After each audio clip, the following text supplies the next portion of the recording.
درانه کتونکو السلام علیکم.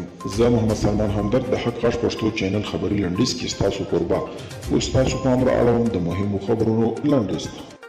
پروايي افغان میرمنو په نړیواله کچه اوربند او سولې ته هڅې پیل کړي دي. د افغانستان د بشري حقوقو خپلواک کمیسیون مشر وايي افغان ښځو په محلي او نړیواله سطحه د اوربند او سولې لپاره هڅې پیل کړي دي.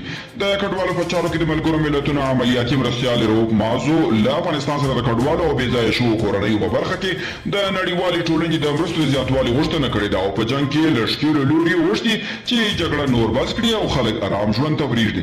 د جمعیت اسلامي ګوند مشر صلاح الدین رباني وايي د ناسمو سیاستونو له امله افغانستان له انزوا سره مخ شوی او منځوي شوی دی.